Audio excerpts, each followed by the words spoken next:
ఆకాశవాణి ప్రాంతీయ వార్తలు చదువుతున్నది టీవీ సత్యనారాయణ. ముఖ్యాంశాలు: రాష్ట్రంలో ఇంటింటికి సౌర విద్యుత్ సదుపాయాన్ని అందిస్తామని ముఖ్యమంత్రి నారా చంద్రబాబు నాయుడు పేర్కొన్నారు. తూర్పుగోదావరి జిల్లా బలభద్రపురంలో క్యాన్సర్ కేసుల విషయంలో ఆందోళన పడాల్సిన అవసరం లేదని మంత్రి సత్యకుమార్ యాదవ్ అన్నారు. యువతకు ఉపాధి కోసం రాష్ట్ర వ్యాప్తంగా జాబ్ మేళాలు నిర్వహిస్తున్నామని రాష్ట్ర వ్యవసాయ శాఖ మంత్రి కింజరపు అచ్చెన్నాయుడు తెలిపారు. నైరుతి బంగాళాఖాతంలో ఏర్పడిన ఉపరితల ఆవర్తనం ప్రభావంతో రాష్ట్రంలో రానున్న 2 రోజుల్లో తేలికపాటి నుంచి ఒక మోస్తరు వర్షాలు కురుస్తాయని భారత వాతావరణ కేంద్రం వెల్లడించింది. వార్తల వివరాలు: రాష్ట్రంలో ఇంటింటికి సౌర విద్యుత్ వెలుగులు అందిస్తామని ముఖ్యమంత్రి నారా చంద్రబాబు నాయుడు తెలిపారు.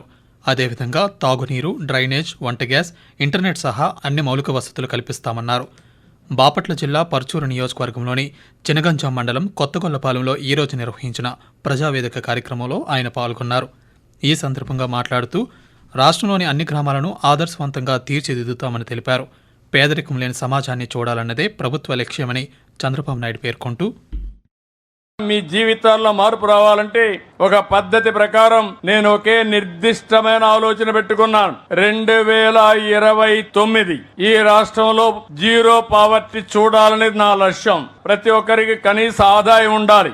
ఉదాహరణకి ఈ రోజు రాష్ట్రంలో 2,95,000 రూపాయల తలసరి ఆదాయం, 2029కి 5,60,000 రూపాయలు తలసరి ఆదాయం అవుతుంది. 2047 55 లక్షల రూపాయలు తలసరి ఆదాయం అవుతుంది. అదేవిధంగా పింఛన్ల పంపిణీలో భాగంగా కొత్తగొల్లపాలెంలో బత్తుల జాలమ్మ ఇంటికి వెళ్లి వితంతు పింఛన్ను ముఖ్యమంత్రి అందజేశారు. అలాగే ఎన్టీఆర్ భరోసా పింఛన్ లబ్ధిదారు సుభాష్ని ఇంటికి వెళ్లి పింఛన్ అందించారు. యువతకు ఉపాధి కల్పించే ఉద్దేశంతో రాష్ట్ర వ్యాప్తంగా జాబ్ మేళాలు నిర్వహిస్తున్నామని రాష్ట్ర వ్యవసాయ శాఖ మంత్రి కింజరపు అచ్చెన్నాయుడు తెలిపారు. అదేవిధంగా ప్రతి మండలానికి, జిల్లాకు ఎన్ని ఉద్యోగాలు కల్పించామో తెలుసుకునే విధంగా ఆన్లైన్ చేయడం జరుగుతుందన్నారు. శ్రీకాకుళం జిల్లా కోటపమ్మాలి జూనియర్ కళాశాల ప్రాంగణంలో ఈరోజు ఏర్పాటు చేసిన మెగా జాబ్ మేళాలో మంత్రి మాట్లాడుతూ జాబ్ మేళా ద్వారా 32 కంపెనీలు 1,200 ఉద్యోగాలకు అవకాశాలు కల్పిస్తాయని తెలిపారు. ప్రైవేట్ రంగంలోని ఉద్యోగాలకు సరైన నైపుణ్యం గల అభ్యర్థులను అందించేందుకు శిక్షణ అందిస్తున్నామని తెలిపారు. ఇండస్ట్రియల్ పార్క్ ప్రతి నియోజకవర్గానికి ఒకటి ఏర్పాటు చేయాలన్నది ప్రభుత్వ ఉద్దేశంగా వెల్లడించారు. రాష్ట్రంలో గడిచిన 9 నెలల్లో 7 లక్షల కోట్ల రూపాయల పెట్టుబడులు తీసుకురాగలిగామని అచ్చెన్నాయుడు తెలిపారు. తూర్పుగోదావరి జిల్లా బలభద్రపురంలో క్యాన్సర్ కేసుల విషయంలో ఆందోళన పడాల్సిన అవసరం లేదని రాష్ట్ర వైద్యారోగ్య శాఖ మంత్రి సత్యకుమార్ యాదవ్ అన్నారు. జాతీయ, రాష్ట్ర స్థాయితో పోలిస్తే ఈ కేసులు సాధారణ స్థాయిలోనూ ఉన్నాయని తెలిపారు. విజయవాడలో ఈరోజు జరిగిన ఆంధ్రప్రదేశ్ మెడికల్ కౌన్సిల్ నూతన సభ్యుల ప్రమాణ స్వీకార కార్యక్రమంలో మంత్రి ముఖ్య అతిథిగా పాల్గొన్నారు.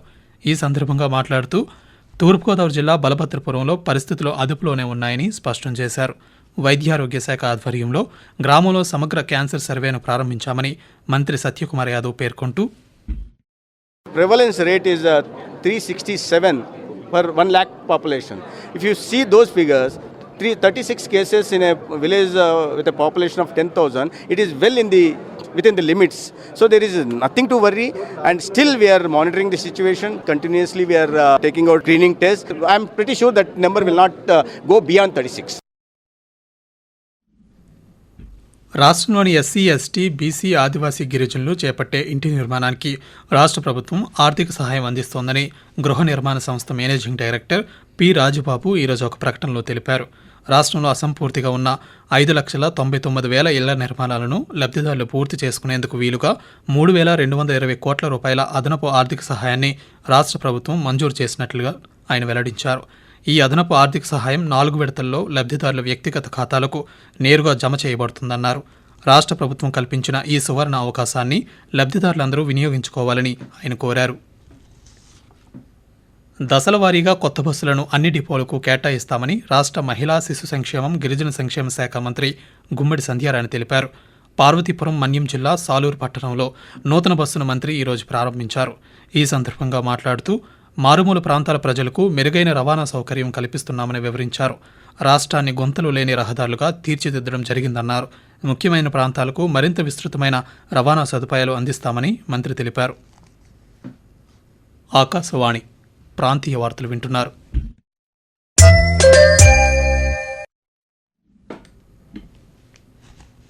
తిరుపతి రైల్వే స్టేషన్ పనులు వేగవంతంగా జరుగుతున్నాయని railway station director K Satyanarayana తెలిపారు.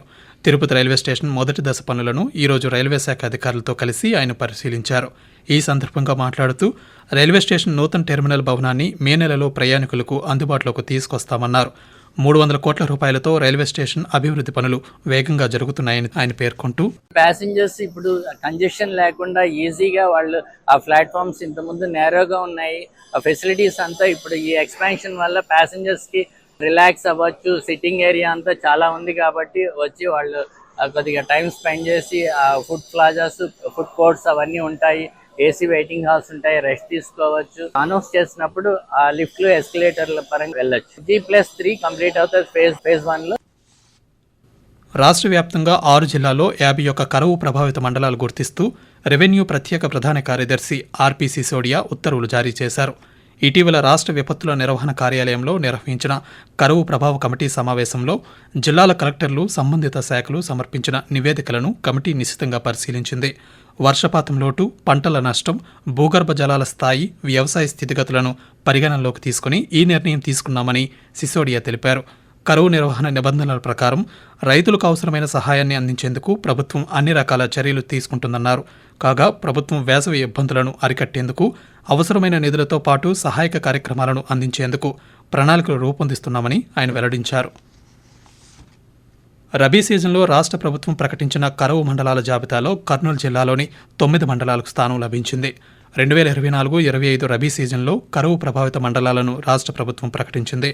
కర్నూలు జిల్లాలోని ఆస్పిరి, కల్లూరు, కర్నూలు రూరల్, కర్నూలు అర్బన్, మద్దికెర, ఓర్వకల్లు, గూడూరు, కోడుమూరు, వెల్దుర్తి మండలాలను తీవ్ర కరువు ప్రాంతంగా గుర్తించిందని అధికారులు తెలిపారు.